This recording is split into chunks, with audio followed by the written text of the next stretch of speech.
Welcome to Secure Freedom Radio. This is Frank Gaffney, your host and guide for what I think of as an intelligence briefing on the war for the free world. A man who has served his country with extraordinary distinction in many capacities, both in uniform and in other government positions, and, of course, since leaving government, is our first guest. He is Lieutenant General William Jerry Boykin, United States Army retired.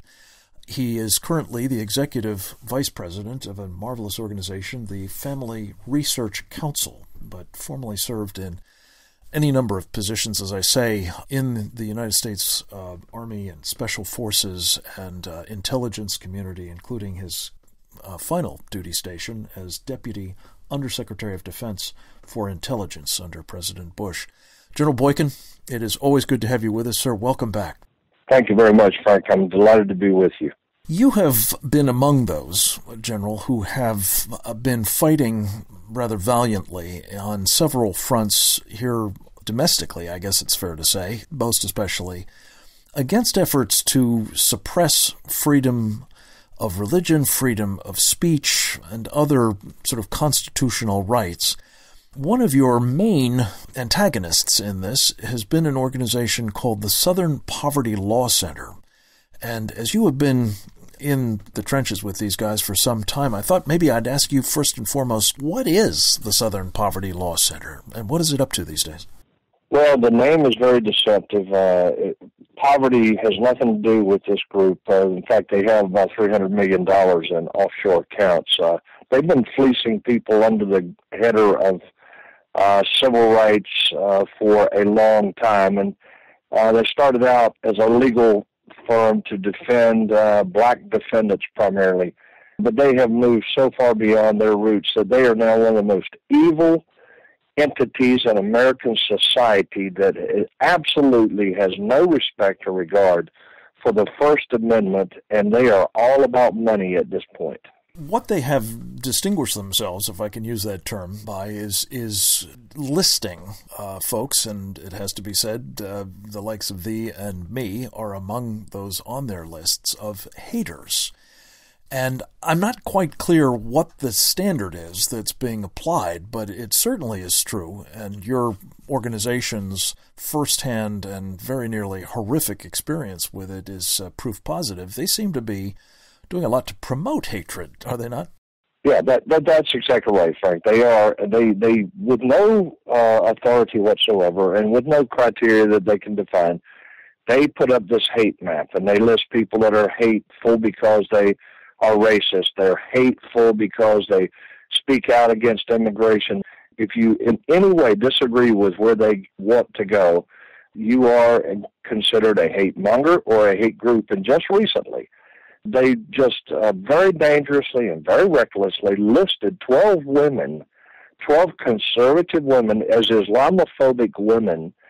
Now, what that did, and some of those are friends of ours, Frank, and then they made the mistake, I'm afraid, Frank, and I'm not afraid, I'm delighted, they made the mistake of going after people like Ann Coulter and Judge Jeanine Pirro and Laura Ingraham and others that have actually media outlets. But the thing that we need to realize, and this is what I want your whole audience to understand, when they put those women on that hate list, what they did is they made those women a target of these radical nutcases in America that have been going around perpetrating evil terrorist attacks. These women, all 12 of them, are now targets for those folks, and this is so reckless and so irresponsible that somebody ought to do something about the Southern Poverty Law Center. Well, you had some, as I say, hard experience yourself at the Family Research Council with the effects of this kind of, targeting. Talk a little bit about that, if you would, General Boykin.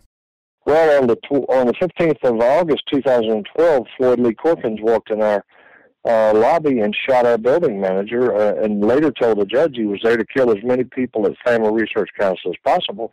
The judge said, "Why did you target him?" He said, "Because I found him on the website as a hate group for the Southern Poverty Law Center." So now, in federal court, Southern Poverty Law Center is connected to domestic terrorism. Yet we still have people in this country that have not figured out that when you deal with Southern Poverty Law Center, you're dealing with a domestic terrorist group connected in federal court as a result of the Corkin shooting in our building. One of the things, speaking of doing something about them, that I've been gratified by is we've seen some, notably the law enforcement community's leaders at the FBI, and I think in other agencies as well, now disassociating themselves from the Southern Poverty Law Center and the use of their data to establish who are haters or who are potential problems. What's up with that? Well, the FBI and the Department of Defense removed from their websites for equal opportunity, they removed Southern Poverty Law Center as an authenticated source. And that was because I think there was enough pressure on both the FBI and DoD because they were using this data that is unvetted, that is reckless, that serves only an SPLC agenda as an authentic source until I think many Americans started to call and question about that, and they removed them. And the other thing is, two former attorneys general, Ed Meese and Mike McCasey, wrote letters to the National Sheriff's Association and told them, if you have any contact with Southern Poverty Law Center, you are dealing with an organization that's been connected to domestic terrorism in federal court. We suggest that you not get involved with Southern Poverty Law Center. And to the best of my knowledge, we haven't seen any evidence that anybody, any law or any sheriff's departments are letting them come in and do this teaching tolerance training anymore. General, let me ask you, and again, our guest is Lieutenant General William G. Jerry Boykin, among other remarkable attributes, including his 36 years in the Army and his leadership of virtually all of the very important special forces units of this country, in many cases in very dangerous circumstances. He is an author, notably of the novel, The Coalition.